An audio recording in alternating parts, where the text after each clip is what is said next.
welcome back to the Krueg Show. Larry Krueger with you on a Wednesday. Hope everybody's having a phenomenal day. Great weather out here in the East Bay. And he's back. He's back by popular demand. Vish Kumaran joins us from the Windy City to talk 49er football. But before we go any further, let's congratulate the great Vish on his education has come to an end. Vish, you made it. For now. You made it. You graduated. Congratulations, my man. How did you have any doubts along the way that you'd get there? No. My dad put it to me very, very contritely, if I must say so myself. I actually asked him after my high school graduation. Actually, my sister asked him after my high school graduation, but I think this quote remains constant for all of our graduation. So my sister, who's older than me, asked him after our high school graduation. A lot of families came with flowers and roses for their children. She was like, "Why didn't you get me any flowers?" And he's like, "For them, graduation's an achievement. For us, it's an expectation." So I think that remains apropos here. So I didn't have doubts. I think I'm fortunate because in the sense that my parents have given me a opportunity where all I had to worry about was my education, and they worry about everything else. So if I had doubts and was unable to graduate, then I'm really an absolute bum because my parents took care of just about everything else for me. All I had to worry about was making sure that I'm responsible enough to go to school and do my work. So from that standpoint, I got to say that I didn't have many doubts, and it's mostly because I'm thankful that my parents, were so good to me, or still remain so good to me. You lived in Illinois and went to the University of Chicago, right? University of Illinois at Chicago. University of Illinois at Chicago. Different. If I went to University of Chicago, we would never have time to do this. Yeah, seriously, that's a much more difficult school. But the University of Illinois at Chicago. So you spent your entire life basically right there in the Midwest. Yeah. You're starting an internship this summer. Is that going to be in Chicago? My job. I started my job this summer. Yeah. Is it in Chicago? It's not in Chicago, but yeah, it's maybe 30 minutes from Chicago. It's in a suburb in Illinois. So is that where you want to be? Are you set? Or because how are you going to be the general manager of the Niners if you're operating from Chicago? Working remotely is normal these days. So sure. No, I'm joking. I really like it in the Midwest. I like the people. I like the community. I like the four seasons. I really do.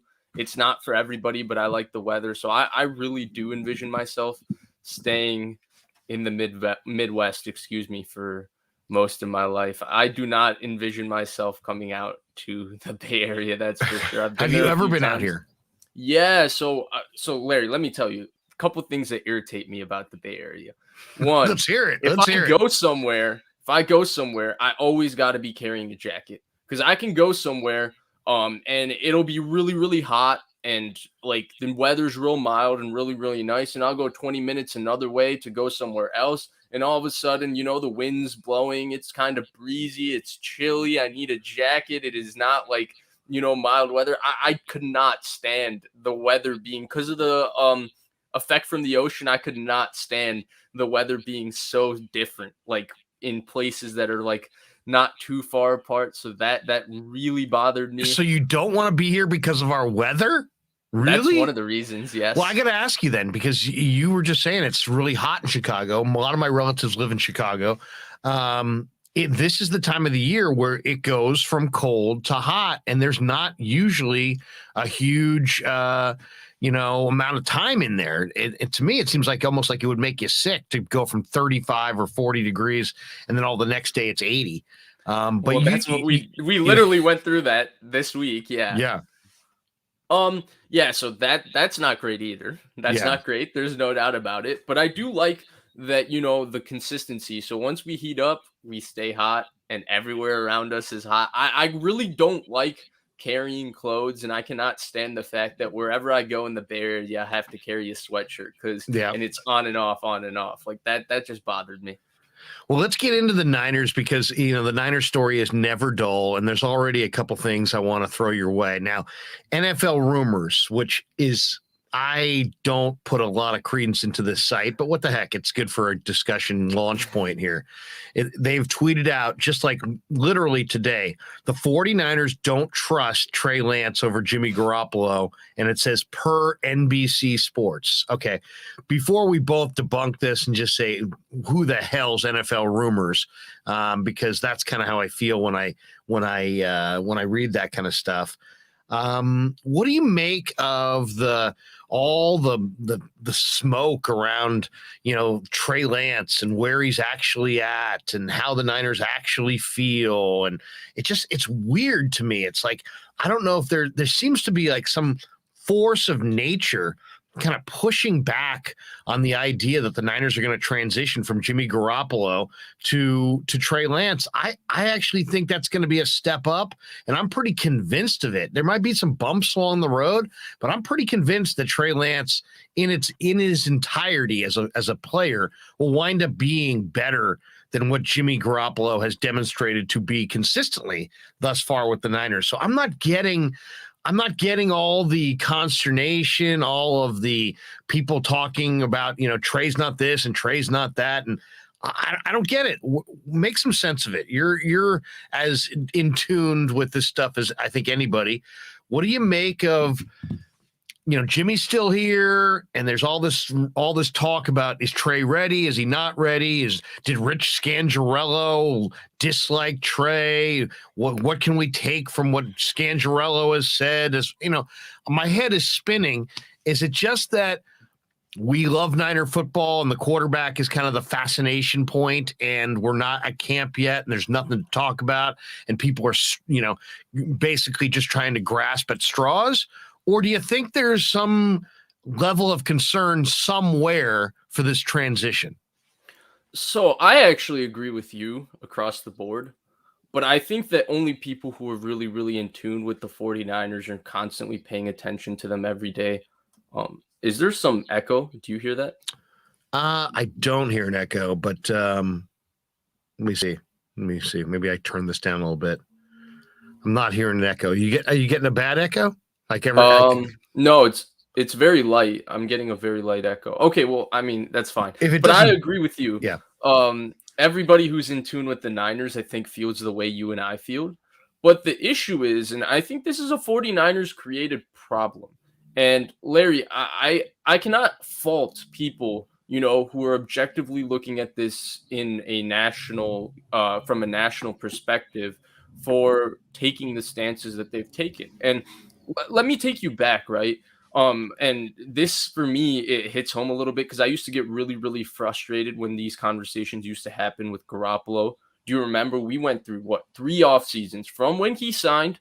Only off season we got positive Garappolo. After that, we got Niners don't believe in him. Kyle Shanahan doesn't exactly trust him. Niners would love to have Kirk Cousins. How many off seasons did we go through listening to that? A lot. Yeah. A lot of people didn't like listening to that, but when you look at the national perspective and you take a step back and take a lens at the entire situation, you could understand why people who weren't, following the Niners every day and listening to every single quote and listening to every single thing said and valuing every single thing on a daily basis would form that opinion because there was a logical basis to it and it turned out to be true. I'm not saying it's true for Trey Lance, but I'm just saying, Larry, look at it. They traded up to 3 to draft him.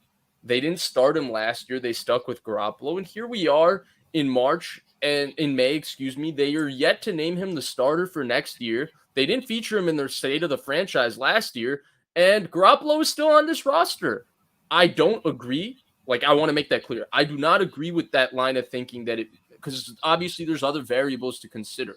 But if you take a macro look and take each one of those big events and you isolate their value, it makes sense why, if you're someone, taking a broad perspective look at the 49ers, you're thinking, well, how much do they believe in Trey Lance, right? Because the comparison is Alex Smith and Patrick Mahomes. Well, Alex Smith was traded in January. Jimmy Garappolo didn't even receive a trade offer in January, but they were close to dealing him before the shoulder surgery. I don't know how that makes sense, but that makes sense apparently. And then the Chiefs, the first thing they did was they went out and won the Sammy Watkins sweepstakes. If you remember, Sammy Watkins was a big free agent signing at the time. They paid him a lot of money at the time. And I think that was kind of the like the perception was like they were all in and ready to fast forward and go with Mahomes. I don't think the Niners have created that perception, and I think that's why you're hearing the conversations that you're hearing. Now, again, I want to reiterate this because I know it'll be taken out of context. I don't agree with that conversation.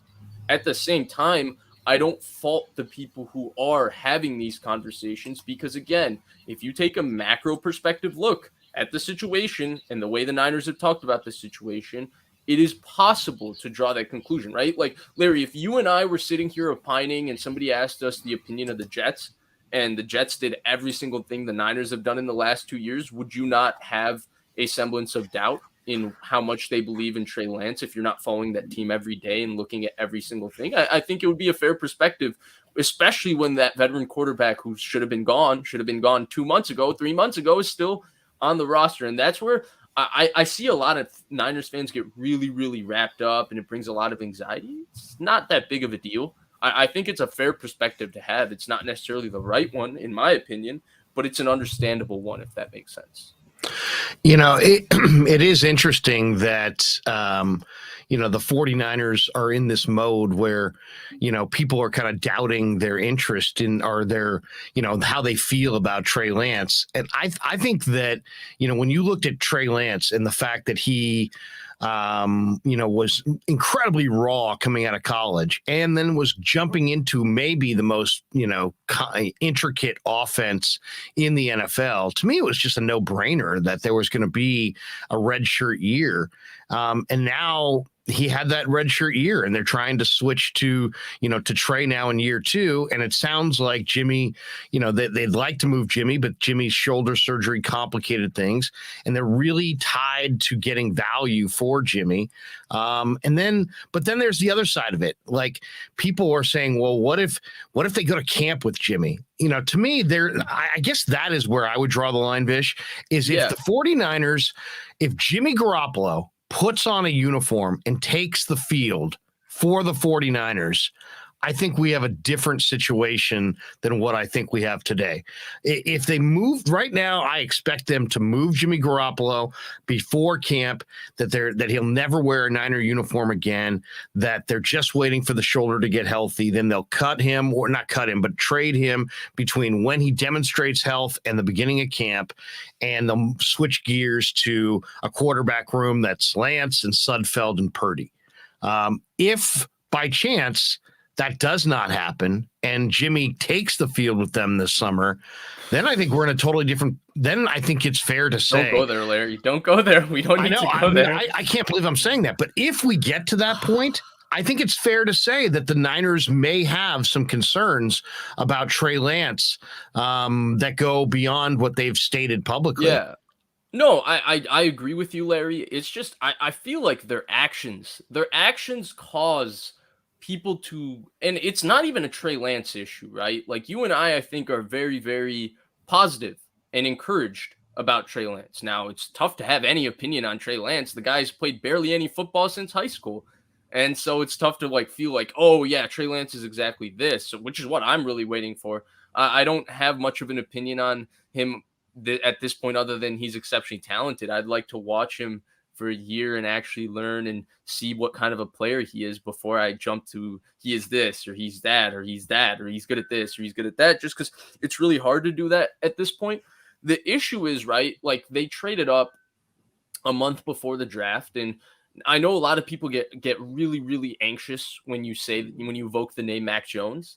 And look, I don't think that the pick was 100% Mac Jones, but I do think Mac Jones was a part of this conversation for the pick. Like, Kyle Shanahan admitted he really liked Mac Jones, and I do think that he also really, really liked Trey Lance. And they traded up not for a player, but for a spot, right, to study these quarterbacks more, and they ultimately landed at Trey Lance, which I think is a great decision.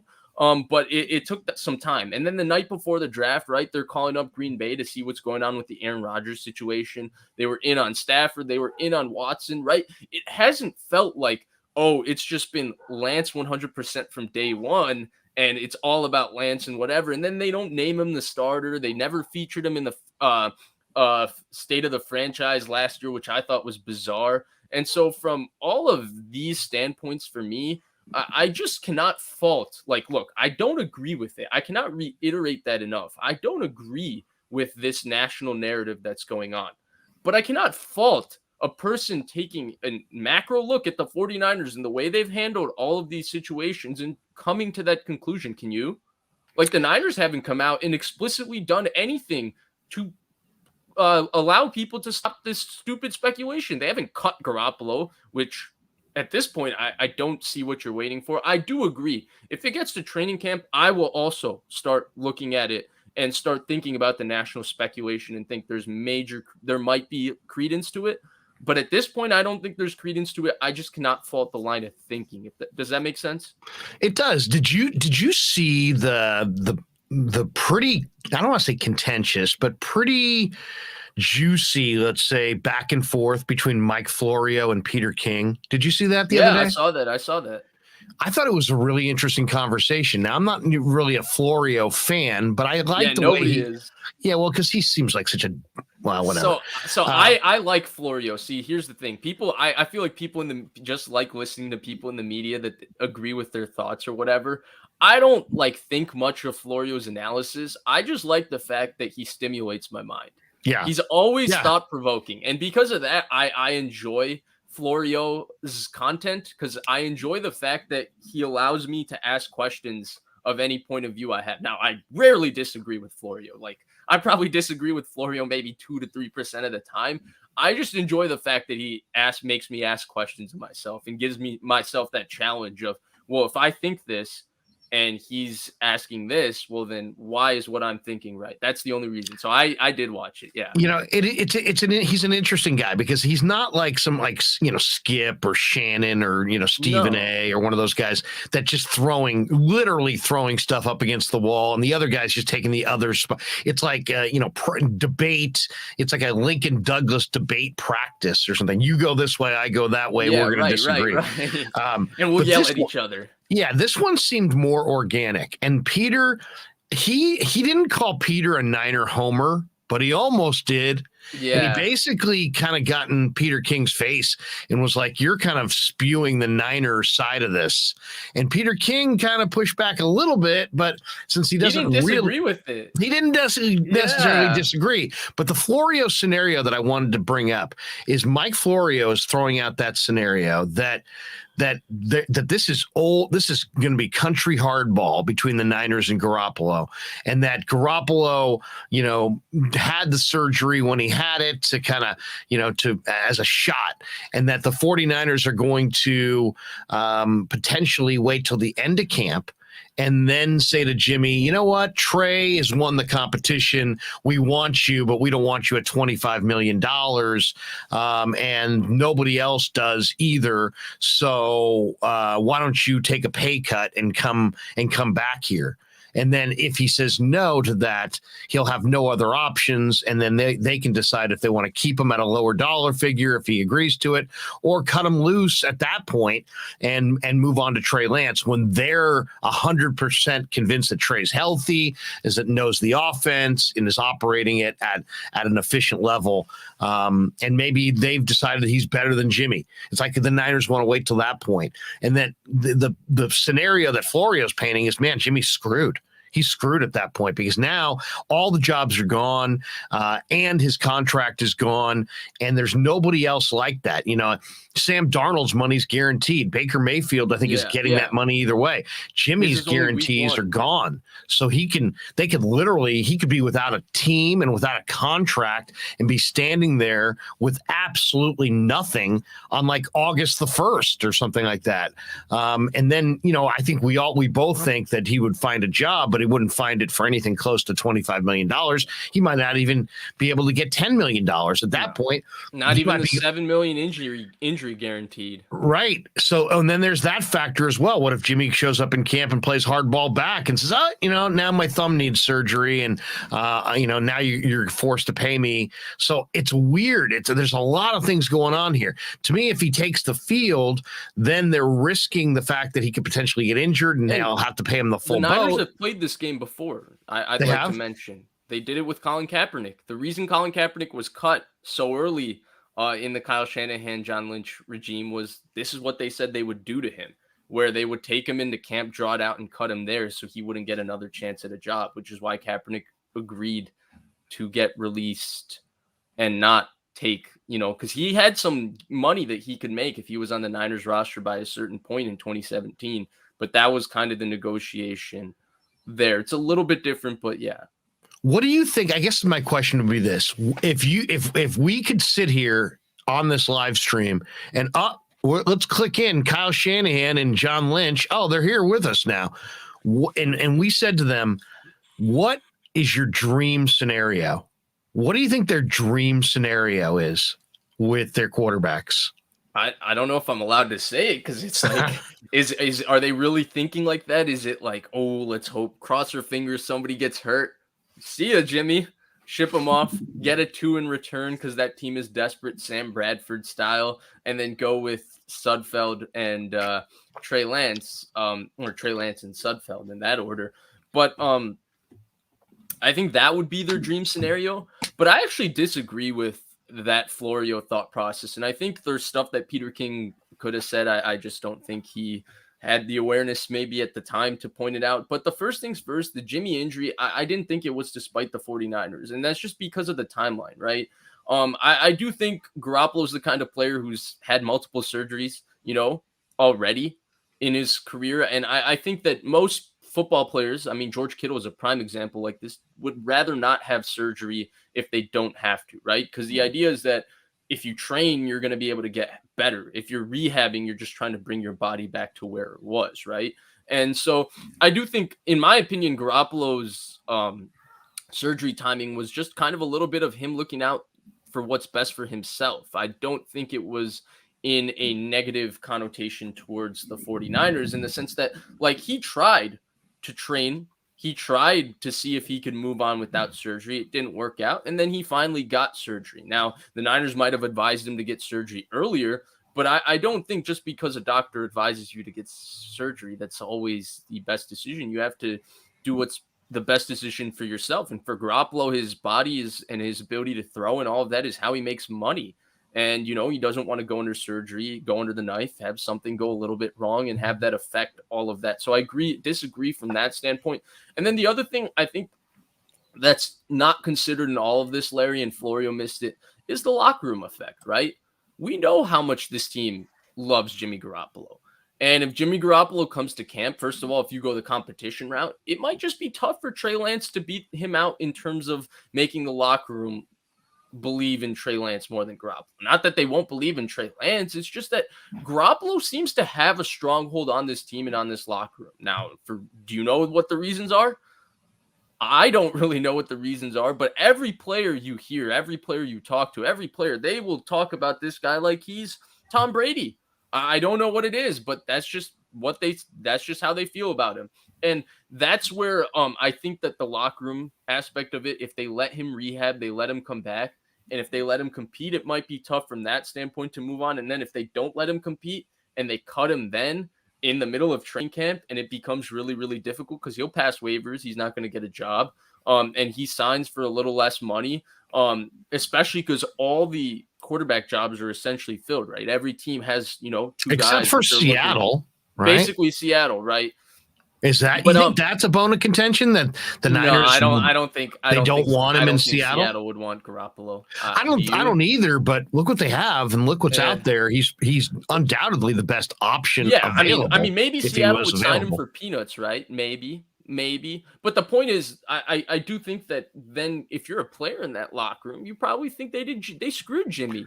Right, which is there could be negative effects of that. Right. That could really damage the entire season and also damage the credibility of Kyle and John going forward in that room. If everybody loves Jimmy and they're viewed as damaging Jimmy because they cut him in the 11th hour and left him with no options, or they gave him a pay cut or walk and there's no jobs available, and it's viewed as an aggressive move against Jimmy and they love Jimmy, there might be some pushback. There might be some veterans in the room who are like, hey, you're going to treat him that way. How are you going to treat me? I'm not running through walls for you guys. Exactly. And then I wanted to point out to this comment because I see this a lot. John Lynch openly said the last-second surgery is what threw everything off. Well, John Lynch also said a month ago that they didn't receive an offer for Garappolo. I do think that saying the last-second surgery is what threw it off. I mean, there might be some credence to it, but I also think that's just John Lynch, covering his own ass in the fact that they've been unable to trade the guy. And it's May.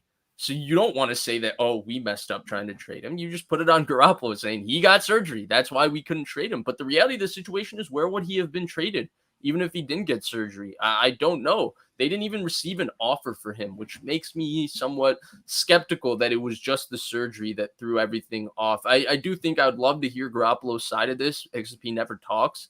But I think it's, Larry, we've discussed this. We just went through it. It's an impossibly difficult situation. They're treading on very, very thin ice right now with how they handle it. They got to really, really thread the needle with a really, really finely tuned Yeah, I mean, it's weird. It's a weird situation because you've got, as soon as they made the trade up for Lance, the magnitude of that deal just told us all what they were going to do. Exactly. They were going from Jimmy to Trey, and I don't think anybody had a real problem with it at the time. But then all of a sudden, there's this fascination with we have to get value for Jimmy in a trade, and I'm one of those people saying, you know what, he's an asset. Get value for him. But at what point does that start to work against you? To me, if you want to get value, you've got until now, between now and day one of training camp, to make it happen. After that, now you're inviting the circus to town. Now you're inviting, Jimmy's back on the field, and your locker room could potentially be split and divided over who should be the number one quarterback. But I think about that, Vish, and I'm thinking, okay, how's that going to play out? It's not, there's a chance that if he comes to camp, he gets hurt. If he gets hurt, you got to pay him the full boat, unless you renegotiate some lower amount, going into camp. But that scenario is as much as it's like Steve Young says, it's fraught with danger.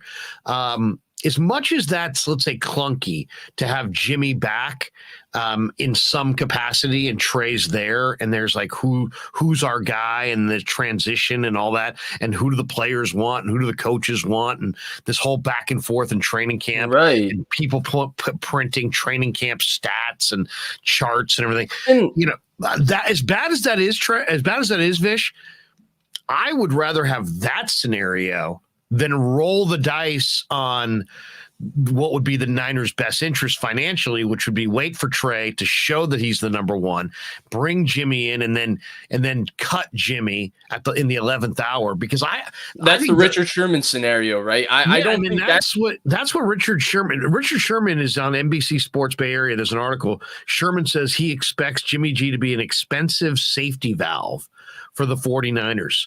Look, so I don't buy that. Look, here's the thing, Larry. There can't be any more safety valves. I'm tired of that BS. You trade up the amount you trade up to Trey Lance. It's you believe in him or you don't. Commit. Yeah, exactly. Commit to him. And then the second thing is, and here's what I think the biggest issue is, at one point is the guy going to be able to play football, right? The guy needs reps. I think we're all very clear on that. I think you talk to anybody who knows anything about the 49ers or anybody on the team or anything, they all say the same thing. He's hella talented. He just needs time. He needs an offseason. He needs reps. If you have Jimmy Garappolo taking half of those in camp, how is he going to be able to improve to the best ability he can improve? I really despise that scenario. I despise the 11th hour scenario too, because at this point, I think you should be committed. You should be all in. Why aren't you just calling him the starter? Why does he need to show you anything? If he didn't show you all of this, then you shouldn't have traded up that much to draft him at 3. It makes no sense. I think the Niners we talked about this the last time I was on 2 weeks ago. Sometimes I feel like the Niners think the rest of us to be idiots. Like sometimes I feel like that's just the way they act, like that they're living they're the only people with sight in a world full of blind. I think everything they've done has been quite transparent. How they feel about Garoppolo has been transparent. Everything they gave up for Lance tells you that they feel great about Lance. And so if that's the case, commit to Lance, move on from Garoppolo, and tie a bow on this situation. I think that the money is more valuable than whatever crappy pick you're going to get for Jimmy Garoppolo.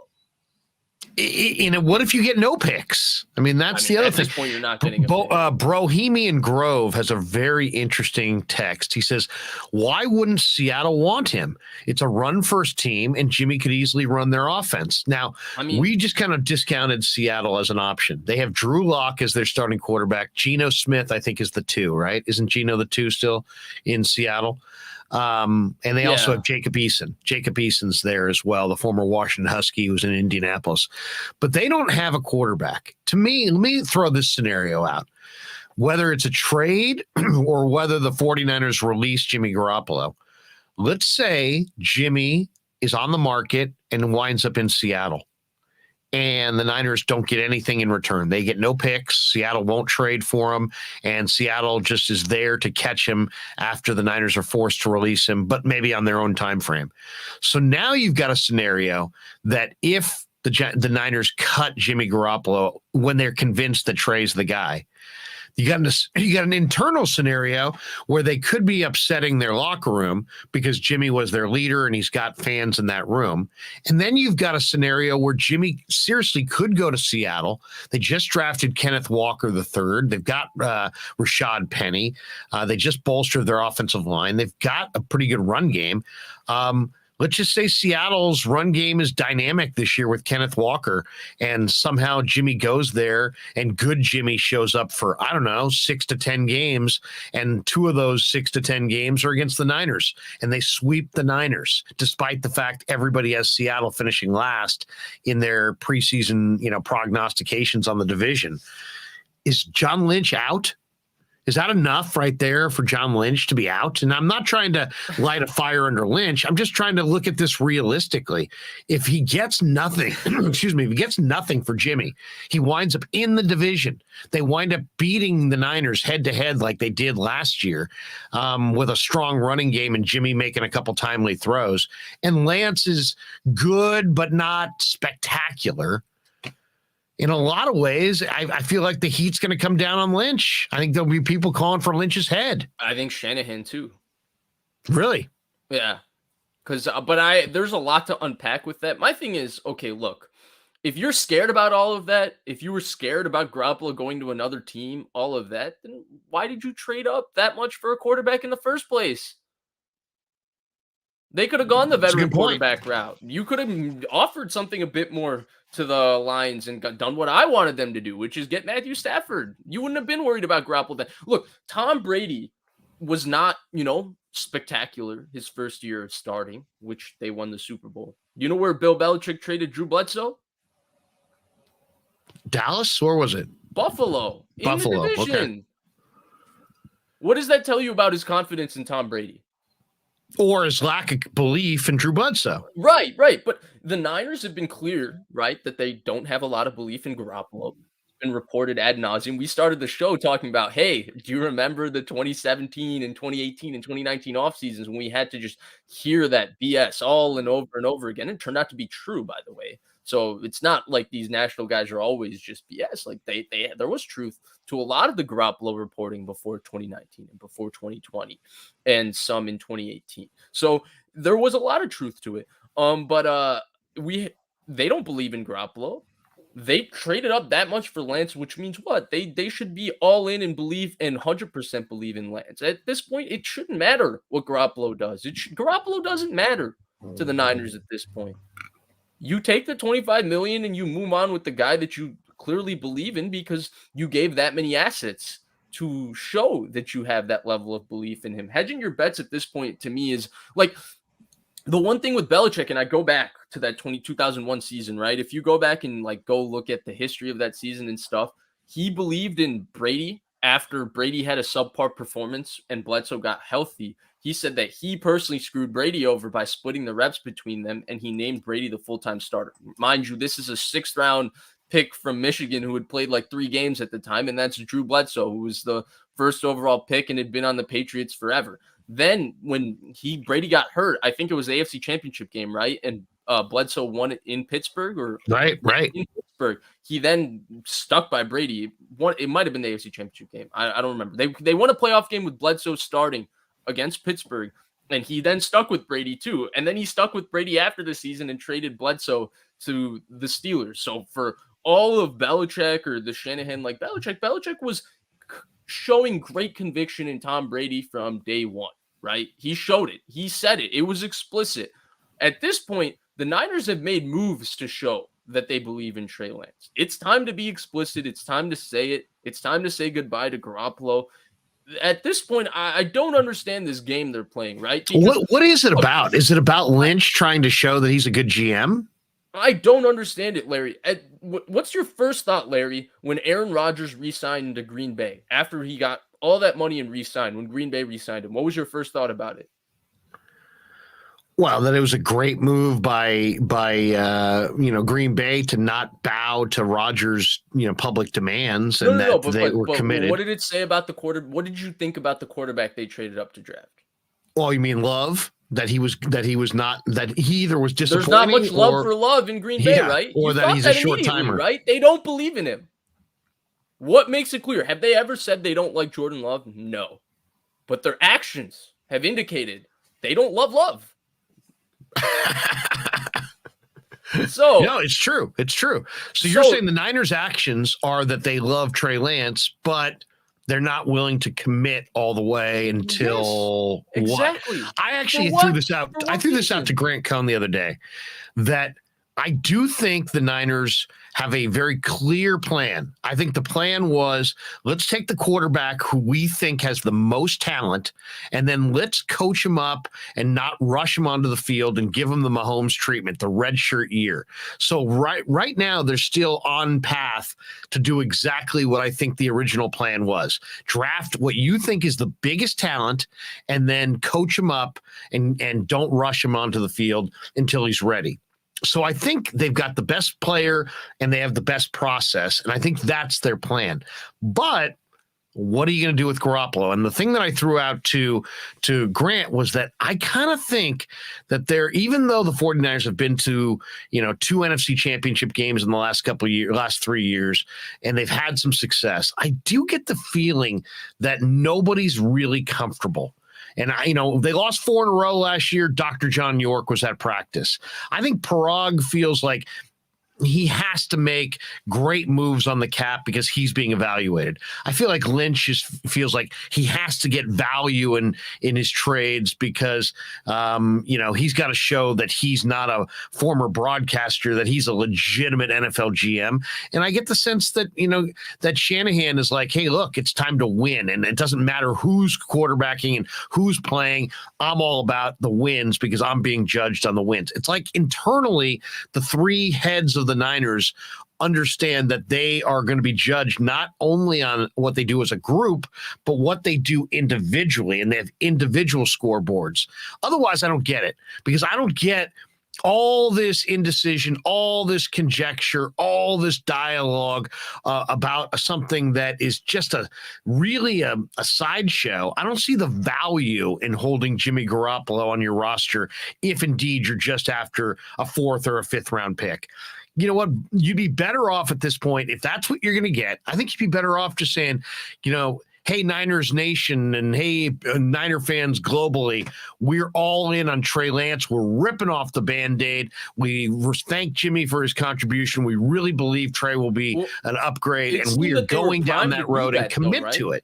But they're not committing, so it makes you think that they're not committed. Exactly. That's why, there's Niners fans get so upset that national people talk about it that way. But there you go.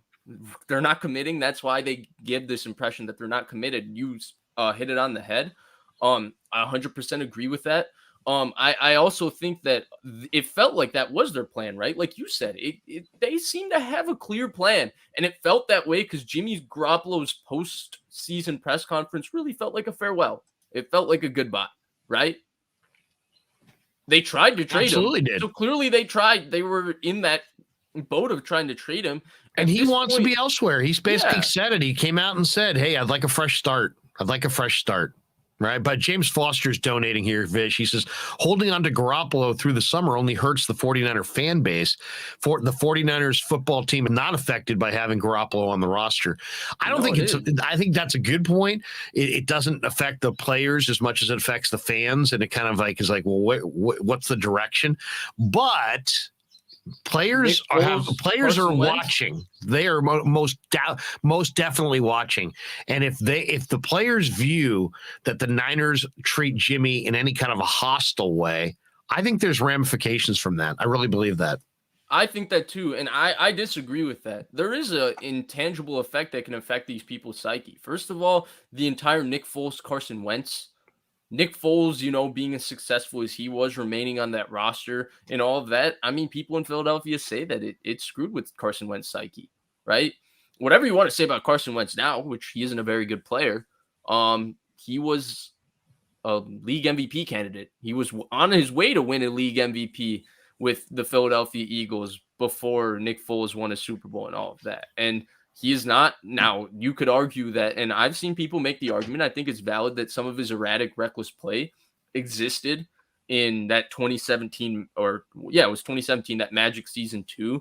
And it's just been exacerbated over the last few years that 2017 might have just been an anomaly relative to the rest of Carson Wentz's genuine ability and ability to be a good quarterback. The issue is that there's also, a steep drop off in terms of the numbers and the efficiency that makes you think, well, geez, that hung over his head.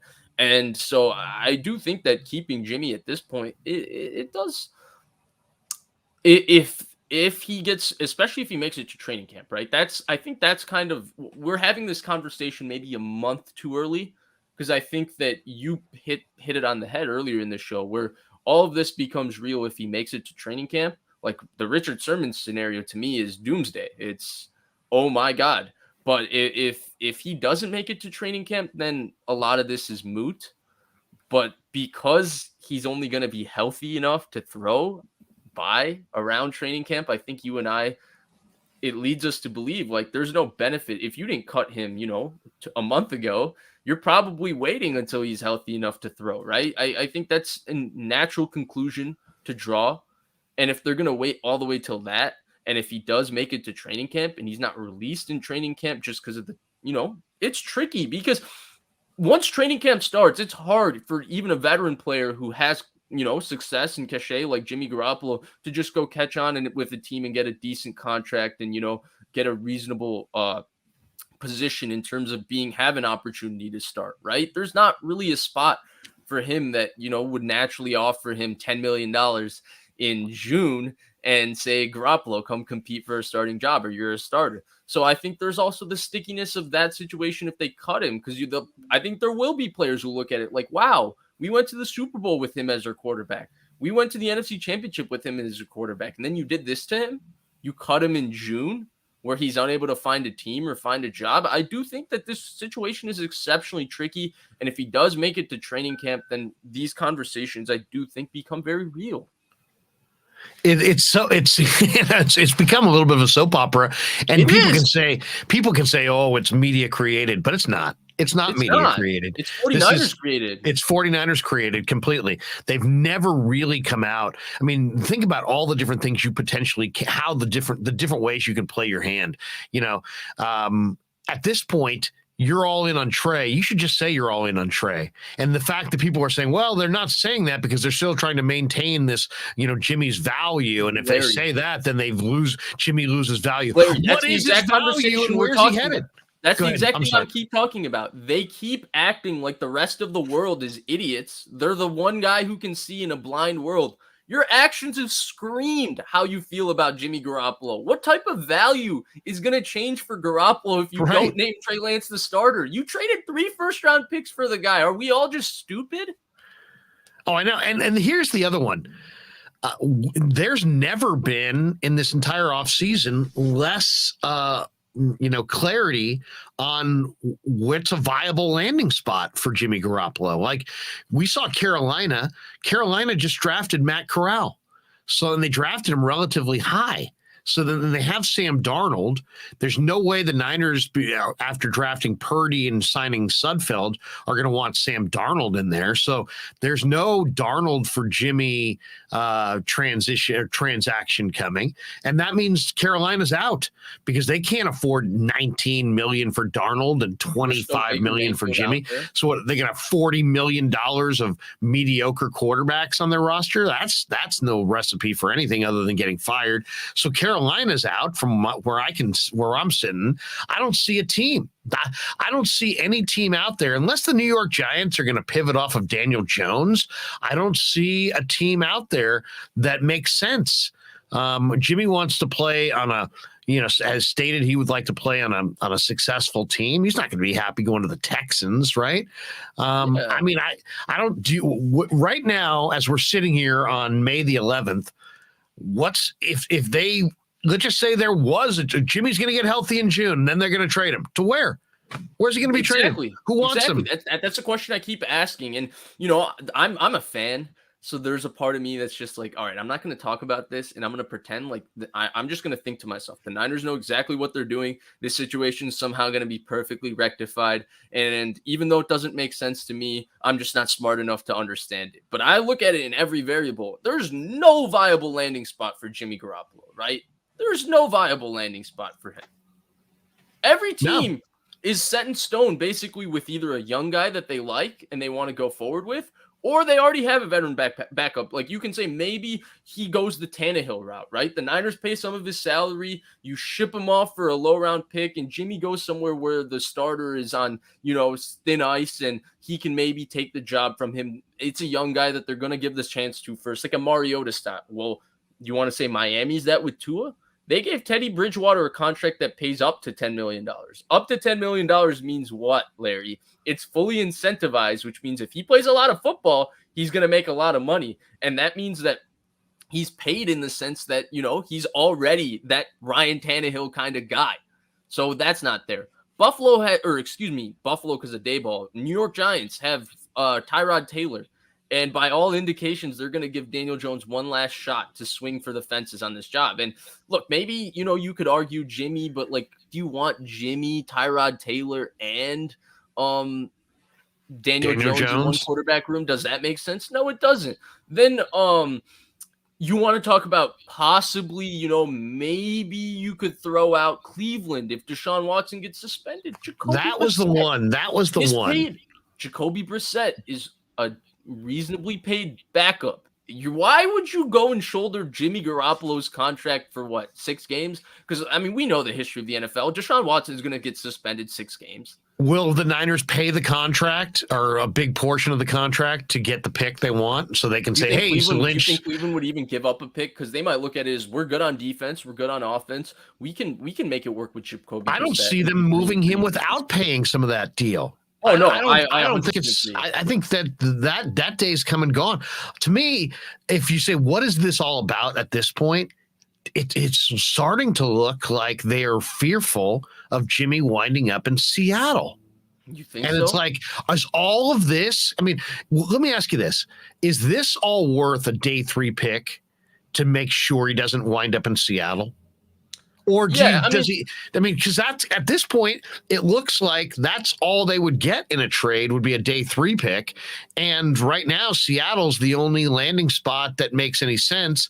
Is it possible they just don't want to release him? Because NFL teams also do this, Vish. One other thought. NFL teams will they value the preparation time. They value the time that you have. So if you're really competing against Seattle and you feel like you're going to cut Jimmy in camp, Well, if you're going to cut Jimmy, cut his time with Seattle. You cut his time in Seattle to get ready, to learn their offense, to learn their scheme. If you cut him in July, if you cut him on May 11th today, he's got 2 months to learn their scheme to potentially beat you. Yeah. If you cut him on July the 11th, there might be some guys who aren't happy with you in your own room, but now he's in Seattle, but he's got less time to learn their offense. I mean, I'm just trying. I buy that, right? I buy that. Forget Seattle. I buy that in general, right? Like, I would have cut him 2 months ago when everybody else got traded and you looked at the landscape. There was no spot for him. I would have cut him. I would have, lost $7.2 million. I saw the Rams last year do everything in their power to get rid of Jared Goff, take on $24 million of dead money and still win the Super Bowl. Taking, it might be bad financially, quote unquote, if I lose $7.2 million instead of waiting him out to get healthy. But in terms of the long-term interest of my team being better, I'd much rather have $17.2 million than a Jimmy Garappolo problem on May 11th. So that's my personal opinion on it. But here's the thing, Larry, it just keeps going back to that locker room thing. And that's why I don't think they can cut him even after he gets healthy. Because after he gets healthy and you cut him, right, financially, that's great. You get $25 million, you're in on Trey Lance. That's the most sensible decision to make at this point. But there is a locker room effect of if you cut Jimmy Garappolo that right and he's unable to find a spot to go. I know. Larry, what happens? What happens? I mean, the Niners have talked about doing right by players constantly. John Lynch says he prides himself in doing that. If he does that to Jimmy Garappolo, I think that the entire perception of him and Kyle Shanahan could go pretty south. What does Foles make in Chicago? He got cut. He got cut? Yeah. All right, so he's out there. I'm just looking at landing spots. I'm thinking about where potentially you could even send Jimmy because to me this has to be about you don't want him in Seattle because otherwise, what are you doing at this point? Why do you care about him in Seattle though? That's my question. I know. I think if I'm John Lynch, I'm nervous about that. Because if he goes to Seattle and they beat you when you're supposed to beat them, now have some confidence, Larry. I know. We just talked about this. Belichick traded Bledsoe. I know. It's crazy. All right, I'm not going to say it because I didn't live through Drew Bledsoe. I only watched him in Dallas. Who do you think was a better quarterback in their prime, Drew Bledsoe or Jimmy Garappolo? I think Bledsoe was kind of disappointing, but I think Garoppolo's been kind of disappointing. I guess I would say Garoppolo. You would say Garoppolo, okay. I would say Garoppolo. I'd say Bledsoe looked better, but I think Garoppolo has achieved more. Okay. I mean, Bledsoe did go to the Super Bowl in 96 with Parcells, to be fair, and got blown out by Green Bay. So, I mean, somebody's saying the Colts. What do you think of the Colts? I mean, Matt Ryan. They have Matt Ryan there. There's no way they would go in that direction. Would you say at the very least Bledsoe and Garoppolo you could say is similar? You could put them on a similar standard. Yeah. Okay. Well, disappointing quarterbacks. If you believe in your quarterback, who cares about Jimmy Garoppolo? You're not trading Patrick Mahomes here. Well, that's the other report this week. What best quarterback in the NFL?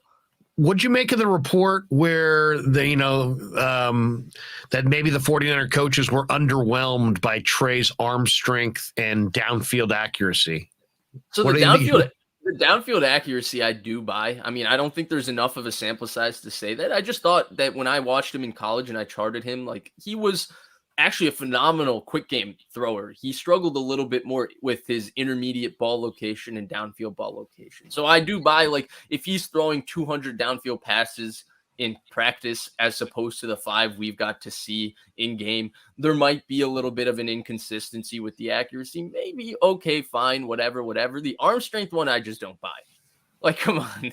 His arm is explosive beyond explosive. In fact, the complaint, I thought when he said arm strength that the issue is that he doesn't have as much control of the ball as they would have liked because he's just winging that thing everywhere and he's throwing that kind of knuckleball that he throws really, really hard. But I don't really buy that. I do buy that Lombardo heard it from somebody. I think it's just off-season talk. Like another reporter might hear, who's Peter King, who's pally with the Niners, might hear that Trey Lance is Patrick Mahomes plus. And if he says that, Niners fans will be like, see, they believe in him, blah, blah, blah. I don't put stock into it. I don't put stock into anything about Trey Lance until I get to watch one season of him and know exactly who he is. Because at this point, there's just not enough sample size for me to buy anything about him. It's just all I buy is that he's exceptionally talented, and I'm just going to go from there and just see him play. I don't know where James you are Foster. James Foster is donating $1.99. He says, Darnold to Seattle, Jimmy to Carolina. Darnold to Seattle actually is an interesting thought. USC connection there with Pete. That's the only thing I was thinking of, yeah. To me, Darnold's similar to Locke, right? In the sense that you have this immensely talented, physically gifted quarterback who's not produced at this point. And I do buy actually some of it that they're just going to give Locke a chance. I don't know about you, Larry. I like Drew Lock coming out of the draft. He's he's a little wild with the football, and but he's 6'3", good arm. I mean, very good arm. Where do you think Drew Lock would have been drafted this year among the quarterbacks? He probably would have been one of the top quarterbacks drafted this year. Yeah, he'd have been one or two. Yeah. I buy he would have been one or two. I didn't like any of them this year, in fact. And I liked Drew Lock when he came out as like a second round pick. I think he would have ranked right there with Kenny Pickett or Malik Willis or any of them. Yeah, I guess and I like he started Malik. Multiple years in the SEC too. I like Malik Willis. I do like Malik Willis. I thought it was odd that Malik Willis went so low, but I was not a Matt Corral fan. I was not a Kenny Pickett fan. I saw Desmond Ridder quite a bit at Cincinnati. I think there's some nice things to like about him, but to me they were all like day 3 quarterbacks. I didn't see a day 1 or day 2 quarterback. I saw quarterbacks that would be taken on day 2, but I didn't see a day 2 quarterback. If there was, I could have seen like Willis as maybe a second or on maybe an early third, but 11 is making a donation here, Vish, and he says 11_21 music donates $5. He says the Saints, but maybe not at that price. That's also I think of the Saints as a landing spot. No, I think that's a possibility, but if you're talking about, is he really a discernible upgrade from Jameis Winston? It's a serious question, I think. Especially Jameis Winston played good football last year. Jameis Winston can challenge down the field. Jameis Winston's got a big time arm. The talent is not in the same conversation, right? Jameis Winston was a deserved number 1 overall pick physically. He's pretty mobile in the pocket. He moves well. He's an exceptionally strong arm. He throws really well. It's just he just doesn't control the football that well. Hence why you get the interceptions and the inaccurate throws. But the special from Jameis Winston is as good as anybody in the NFL. The elite in Jameis Winston's game is like top 10 quarterback in the NFL type elite stuff in terms of like just moving around in the pocket and throwing incredibly well down the field. I don't know if he's a discernible upgrade for the Saints to give up an asset to get Jimmy Garappolo, but I do think he's worth. But they also have Andy Dalton. Yeah, I mean, that's what I'm saying. Every spot that you go to that you can make an argument for, there's some issue. Now, we've got this one from David. He says, Texans for sure will require salary reduction, but the non-guaranteed money forces Jimmy to consider it. All they have to do is outbid maybe Seattle. The Texans their brass did draft Jimmy Garappolo out of Eastern Illinois. So personally, I don't know why the Texans would do that from the standpoint of is Davis Mills, I think, is already better than Jimmy. I think Davis Mills is more accurate than Jimmy. He's got a better arm. I don't see why they're in a situation that they need to trade for Garoppolo because they're not going anywhere right now. Yeah, exactly. They're not going anywhere. So just continue to see if you have something with Davis Mills. Why pay anything in terms of a draft pick or money? Because right now for Houston, a team that's trying to build something at some point with Josh McCown as their coach, and they keep using these, I'm joking, but really that's how I think Lovie Smith kind of got screwed in a way. It's a little David Culley all over again because they're nervous about the public pushback if they hire Josh McCown. That's my personal opinion of it, and it seems to be verified by a lot of people in the know who say they're just smitten with Josh McCown. So I don't understand why you have an inexpensive like option. You're playing with house money with Davis Mills. If he proves himself to be a franchise quarterback, that's great. If not, he's a 3rd round pick who costs next to nothing. Like, what are you losing here from Davis Mills to get, 2 more wins with Garappolo? Realistically, how much better does Garappolo make the Houston Texans? Exactly. I mean, If they're a there's no 4-win team with noticeable Mills? difference, and he's going to have a huge impact on your cap. Here's the other thing that keeps gnawing at me. It's pretty clear when you hear Trey talk, and nobody's saying a lot really, but we're hearing whispers here and there that Trey has been told, "Hey, you're the guy." You know what I mean? You're the guy. So is it possible that internally the Niners are totally committed to Trey, and this lack of commitment to Trey is simply an external thing that is a external facade that the fans now see and the media sees, but that internally everybody in the know that needs to know knows that Jimmy is no longer the guy, that Trey is the guy they're going with, and that it's really not going to have an impact on the locker room because they've all turned the page. They just haven't publicly turned the page for their own reasons. Is that possible? That the impact of this is going to be nothing because that all the players and coaches know that it's Trey's show going forward. It's real. That's definitely a possibility. I 100% agree with that. And I do think there's a lot of credence to that, by the way. I do think, just knowing by the actions, I do think people have an understanding that last year was Garoppolo's last year. This is Trey Lance. This is Trey Lance's team. All of that. At the same time, even if that is known internally, at this point, I'm not understanding the public benefit of playing this game. When you're asked a direct question of, is he going to be your starting quarterback? Why do you say he's going to get the chance to compete to show what we believe in him? And that's that he's a starting quarterback. I didn't understand that answer. I don't know why he couldn't have said, yeah, we believe he's our starting quarterback. That's why we traded that much up to draft him. But I don't understand the transparent. I don't understand the want to not say that aloud when again, it goes back to, they think that sometimes I get the feeling that the Niners think everybody else in the world is stupid because they've made it so transparent that that's how they feel about Trey Lance. Their actions scream it. Look at how much they gave up for Trey Lance. The day they made the trade, they were committed. Yes. So we shouldn't need to have to play this game of, hey, Trey, we believe in you, but we're going to bamboozle the public by telling them we don't, just so that we can get a little bit. Trey deserves more.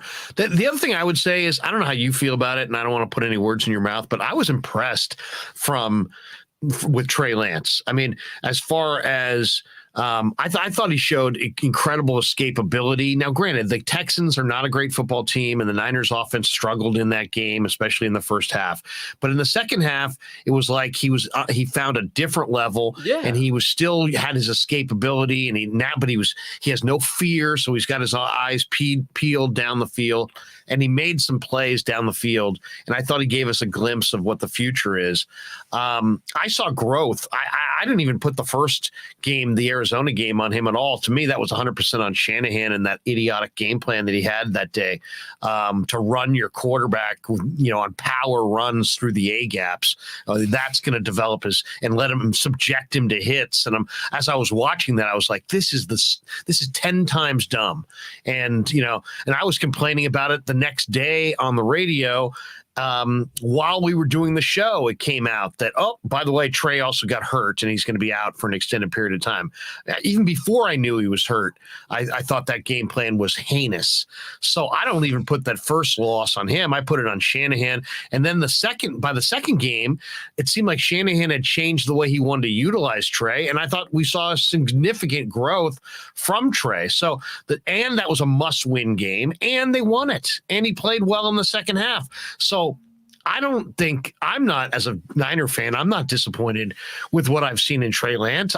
I've seen growth. I've seen improvement. I've seen a guy who's gotten better. So I feel good about where he's at. But the end game on the Garappolo thing is so perplexing because it's like, there is no home, and what do you want for him? And what's the impact on your team? And what are you doing all this for? And if you do indeed get to July Vish and cut him, to me, I think you risk maybe having guys in that room going, what? Because now Jimmy doesn't have a great spot. But also, what was all this about? Yes. What? I mean, Larry, they have to make a couple more moves either way to sign their draft, right? And they're not making the easiest move to sign their draft. They're going to make a couple other ones because they're going to continue footing this bill, which is fine. But like, is all of this worth it to cut him in July? Is it all worth it? And that's the question I think the Rams asked themselves with both Todd Gurley and Jared Goff. And I don't want to compare them to the Rams, but the Rams are the team that just won the Super Bowl. And they felt that, you know what, allowing the Lions to take an extra first-round pick and paying some of Jared Goff's contract was worth it because they cannot win a Super Bowl with Jared Goff. They can't get near the Super Bowl. They almost did, but Jared Goff is just not a good quarterback, and they felt all of that was worth it because Stafford would make that much of a difference, and he did ultimately. And I 100% agree with that. I don't know what the end game here is. I don't know what the worth is here. And I'm 100% with you. Again, I don't want to talk about like Trey Lance just because I feel like I haven't seen enough, whether it's in college or in the NFL, to even say like, oh, this is what he is. This is what he does really, really well. But I thought the two things that you said were the two most profound things that you can say about him. Three, actually, I think. One, he handles himself incredibly. And I can identify with that because he and I are the same age. And I think the way he conducts himself at his age, the way he handles the media, the way he speaks, the way he carries himself, like I'm impressed. In fact, I'm jealous that he's able to carry himself so well. I wish I could carry myself that way. So I am jealous in a sense. Two, I think he improved with every snap. That's inarguable. He got better, and better. And three, the second half against the Texans, that was really, really good football. I don't know if you can say he played really, really good football at any point we saw him, but until that second half of the Texans, because it was all up and down inconsistent. But the second half against the Texans, I thought that was the most consistently accurate he threw the ball, which at times has been his biggest issue. And then I thought that was also the most comfortable and confident he looked with not just the speed, like with just the speed of the game in general. And he looked like what Trey Lance looked like at NDSU, which is very tantalizing. So I'm 100% with you on being high on Trey Lance. I don't think he's shown you any reason why. Like, I've seen horrible quarterback play on the 49ers. It's really been horrible quarterback play my whole life outside of a year and a half of Alex Smith, a few years of Kaepernick, and, you know, a little bit of Garappolo. So I know what horrible quarterback play, deer in headlights quarterback play looks like. That was not Trey Lance, right? That Trey Lance... Was there a lot of polish and refinement that needs to happen? Yes, but it did not look like a fish out of water at all, even at the points where he wasn't playing as good. And then the second half of against the Texans was excellent. I thought so too. He showed escapability. He kept his eyes peeled down the field. He made plays. He was resourceful. And I'll say this, I watched every Niner game. I know you did as well. I thought the offensive line may have had their worst blocking game that in that game against Houston. Houston was getting all kinds of penetration into the backfield. Trey at times was running for his life, but he was doing so successfully, and he was showing high level pocket mobility. Moving in and out, keeping his eyes peeled down the field. Showing no fear of the rush. He was not staring it down. So many young quarterbacks who were inexperienced and had played as little as he had would have been totally disrupted by the penetration that the Texans D-line got that day. Trey seemed undeterred by it. Couple last things before we let you go, but I want to first thank our sponsors. If you're tellmetrics.co is one of our sponsors. If you're an orthopedic surgeon, an occupational therapist, a chiropractor, or a physical therapist, Tellmetrics is designed for you to use in your practice and will greatly benefit your patients. They use computer vision and artificial intelligence, and they provide a platform for outpatient rehab therapy services, both in clinical and telehealth environments. Using Tellmetrics can improve your patient's experience and much more. So for all your sports injury needs, and if you're a physical rehabilitation specialist of any kind, be sure you go to tellmetrics.co, tellmetrix.co. And thanks to Casey Bateman and the good people at Tellmetrics for being proud sponsors of the Krueg Show.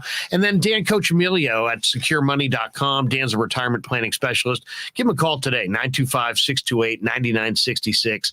I mean, more so with all the uncertainty in the world right now with inflation just skyrocketing to record levels, you need to make sure your retirement is safe now more than ever. Danny's got 25 years of experience. He's born and raised right here in Northern California, big Bay Area sports fan, and he can help you get an immediate 10% premium bonus on your principal retirement account. So it's not a one-size-fits-all deal. Give him a call. He'll consult with you, find out what your goals are, and try to achieve them. 925-628-9966, securemoney.com on the web. Thanks to Dan. Thanks to Casey for being proud sponsors of the Krueg Show.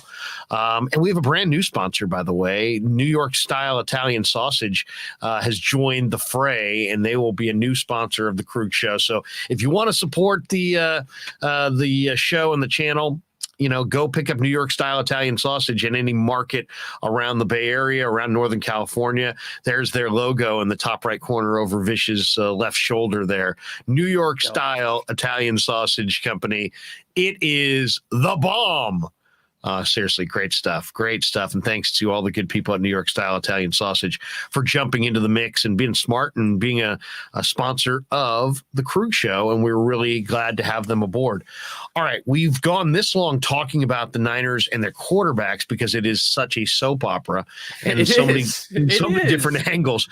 But one of the things that we have not talked about is the draft came and the draft went, and Deebo Samuel was not traded and yet has maintained, at least publicly, Vish, that he still wants to be traded. So as we shift from all things Jimmy and Trey to all things Deebo, give me your perspective. Where are we at with Deebo? What's going to happen here?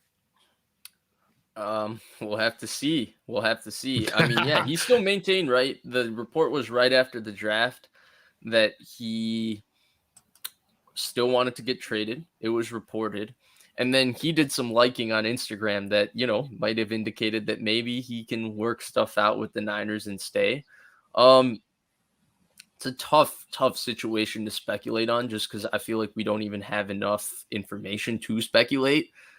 But I think that, What's your read on that situation? Because you're right. It's not, and it's another one of these scenarios that there's it's hard to know. And Deebo seems to at times be very content with the Niners and happy to be here, but then he's not, and he refollowed them on Instagram, and there's some mending of the fences. But then he still wants out. Terrell Owens comes out and says yesterday, "I've talked to Deebo. I totally understand it."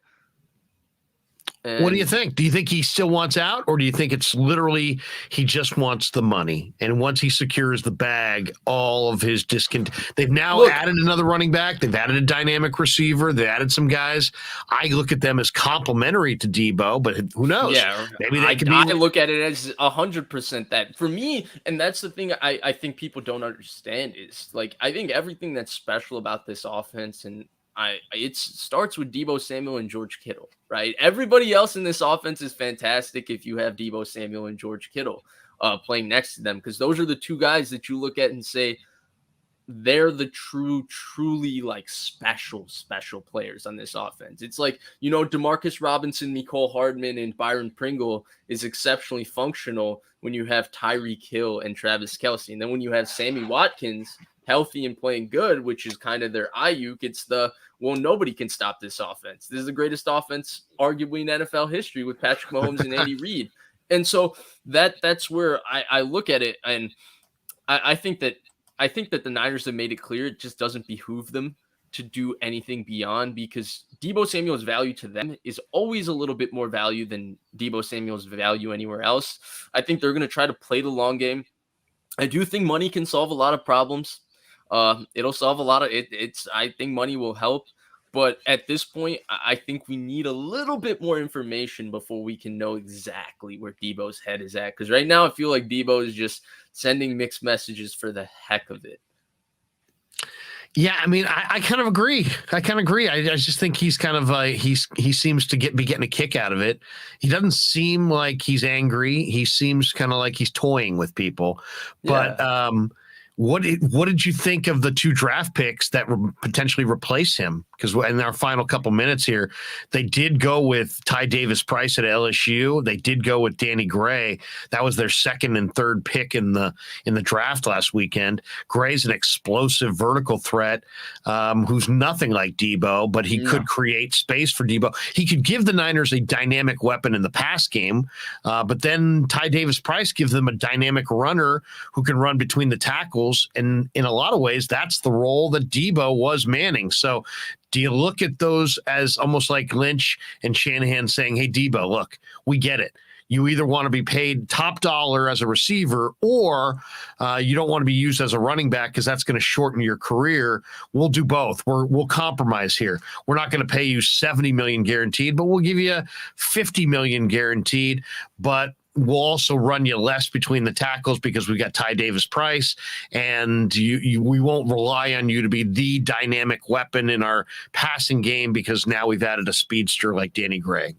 That's my read on those picks, but I don't know. They could also be replacements for Deebo if they have decided that they're going to trade him at some future date. I don't know. What's your read on those picks and how it relates? Trading him after the draft, it's you look at it as how does that business make sense? Yeah, no, the I value don't of like the that at future all. picks is not. It's just bad business. You knew about the trade request before the draft. That one, I don't think that they could even make sense of that. So that one would not make sense to me.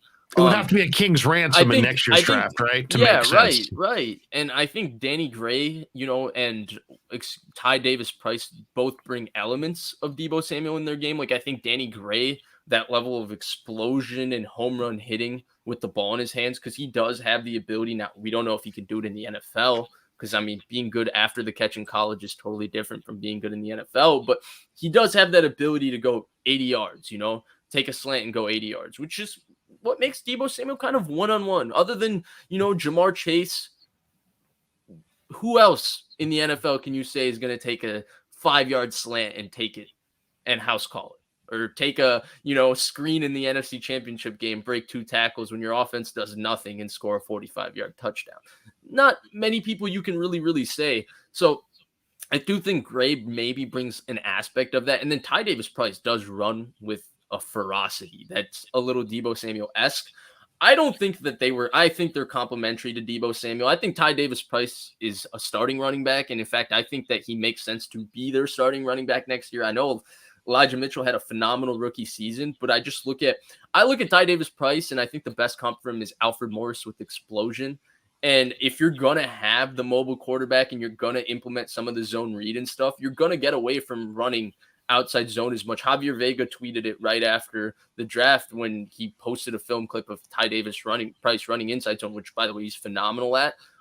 Trey Sermon was also unbelievable at inside zone. So you would think that if you're going to attack the perimeter, you're going to use the zone read element, and the quarterback now takes the perimeter, and the run game is going to get a little bit more inside zone focused away from the outside zone. And I think Ty Davis-Price brings that. And I think he's maybe a little more Shanahan style than Trey Sermon, because he's way more decisive as a one-cut runner, and it's just pure physicality and explosion. Once he sees it, he goes, while Trey Sermon can be a little pitter-patter and a bit more patient, which clearly Shanahan does not fancy.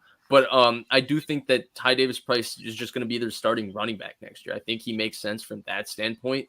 And then I personally think Danny Gray is a year away. I don't know about you, Larry. I was watching a lot of because of strength. I mean, it's strength, yeah. Lack of strength. Shanahan, and he might run a few clear out routes or whatever, but Shanahan puts a lot of stock on his receivers being able to play all 3 spots, being able to block, being able to run every route, and being a real part of the offense.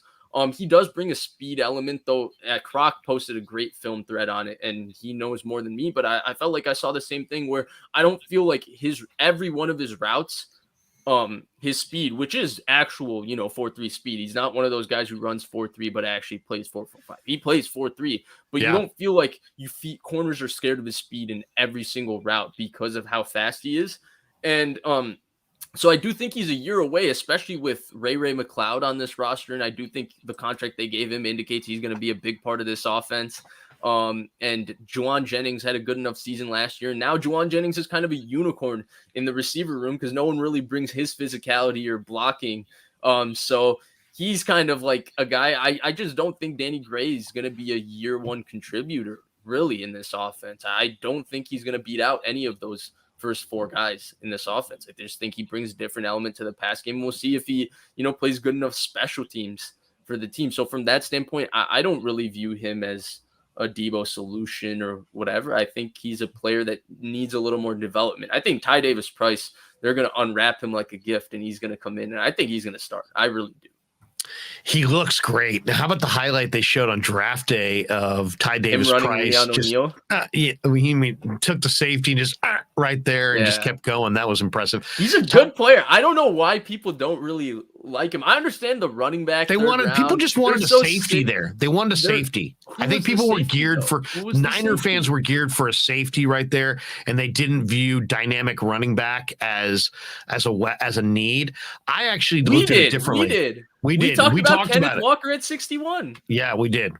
And we talked about dynamic weapons, dynamic receiver, dynamic runner, that was way higher on my list, at least, than some of these other needs. And sure enough. And then, it's also, they got some guys like, Donovan West, who one of the draft guides I have here had him going to the Niners at 61. He went undrafted, and they got him after the draft.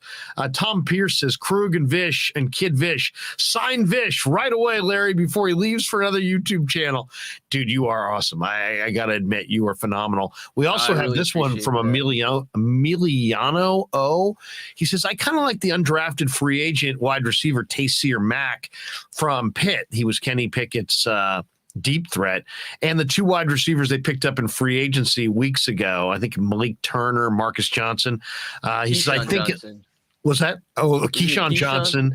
I think he's got a chance to make it too. Yeah, and they picked up Marcus Johnson too. You're right. Yeah, and then they also got Big Play Tay, who played at Oak State, who I really like. But he says I think at least one of those 2 might have a chance to make the roster this summer.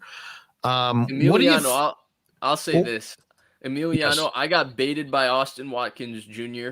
last year.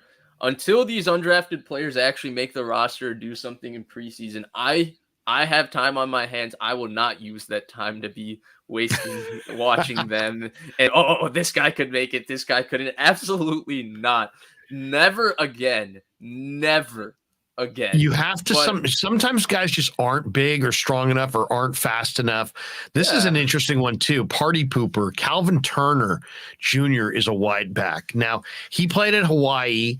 They haven't signed him yet, but he supposedly is going to be in their rookie minicamp for a workout. And then he's going to another minicamp, right? Ravens, I think, are looking at him as well, and the Ravens personnel. I like Calvin Turner Jr. a lot. I liked him at Hawaii, and then Nathan Dickey says Tay Martin, big play Tay. And I agree, though. I agree. With undrafted guys, you got to see them in camp and see if, because there's workout times, like Tay Martin ran 4.59. Okay. But if you watch him on the field, he made plays for Oak State. He had a huge bowl game against Notre Dame where he caught 3 touchdowns and was the best player on the field. So either he's fast enough or he's not fast enough. The worst part is, Larry, you see people talking about him. Oh, you're like, I got to go turn him on.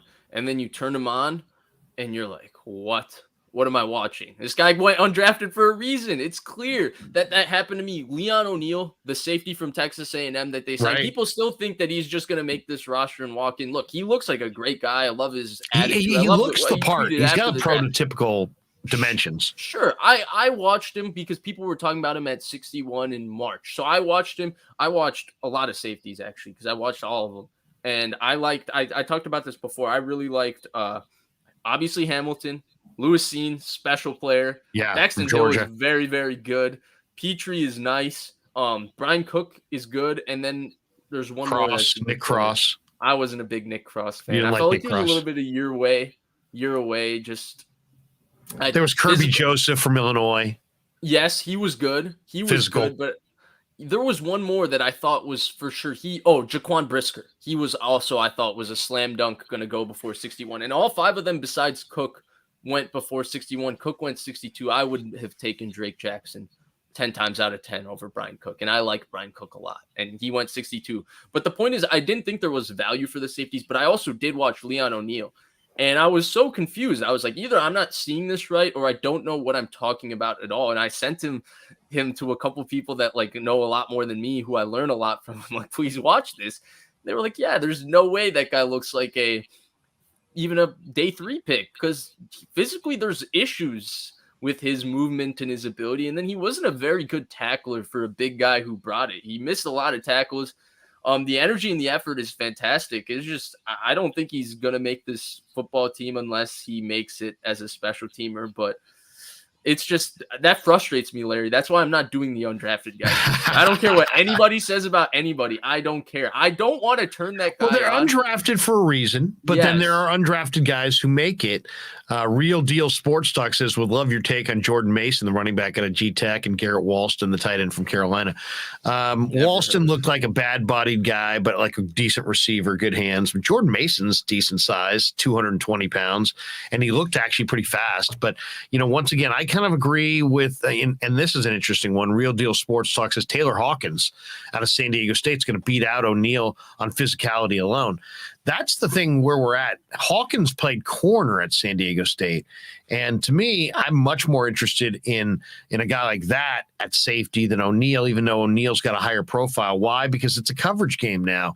And O'Neal's a box safety with coverage liability, where Hawkins is a jumbo corner who probably isn't fast enough or good enough body control to play the corner in the NFL, but he's got coverage ability, and he was a star player for San Diego State. And and he's big enough, you transition him to safety. Maybe you've got a player who's, got coverage ability there, but then you got to worry about, is he weak against the run? Can he stand in? He's a little bit of a project though, right? You got to. Yeah. I mean, all these guys they're all kind of projects for sure. Well, you mentioned Drake Jackson. Did you kind of give us your indication there? Are you not a fan of that pick?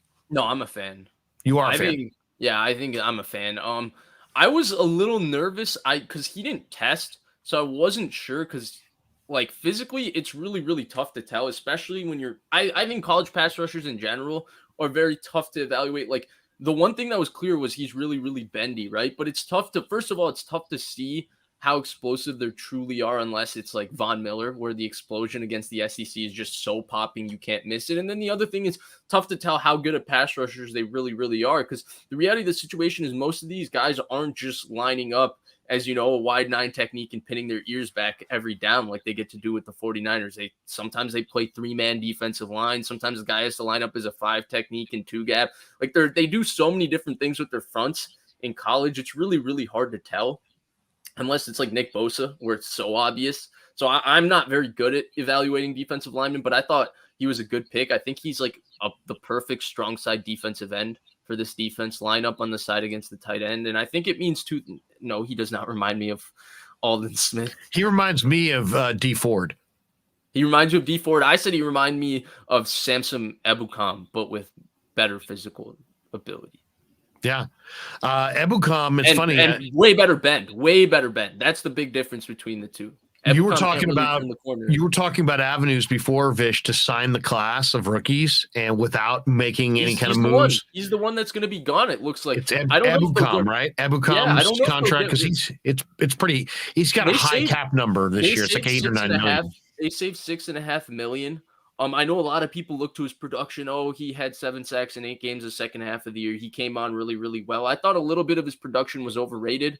It was a bit like Kerry Hyder's 9.5 sacks 2 years back, where if you scheme up a pass rush for a guy, or the guy, Eric Armstead blows up the pocket and the quarterback has to move 5 feet left, and the Samson Ebukam touches him down for a sack, it's not really the same thing as when Nick Bosa, destroys, gets chipped, beats a double team, comes around the edge and whacks the quarterback. It's a totally different thing. So I'm not like, I don't think Ebukam is worth, $6.5 million more than Teray, Omenahue, who's the other guy on the edge? Jordan Willis, and now Drake Jackson. I think Drake Jackson, Kamoko Teray, who else they have? I think Drake Jackson has better pass rushing. Charles Omenahue. I think Drake Jackson, I think he has better pass rushing traits today than Samson Ebukam. He's got way better bend, and he's got a better first step, I think. And I think he can do Samson Ebukam's job in the run game. Samson Ebukam's a hell of an edge setter in the run game, but he always plays on the strong side. So he always plays over the tight end, which is where, the smaller guys play. I think Drake Jackson could do that. And if he doesn't, I think there are other guys who are capable of setting the edge. I think the best part about this is I think it means Eric Armstead is going to be permanently inside. And yeah, that's where he needs to be.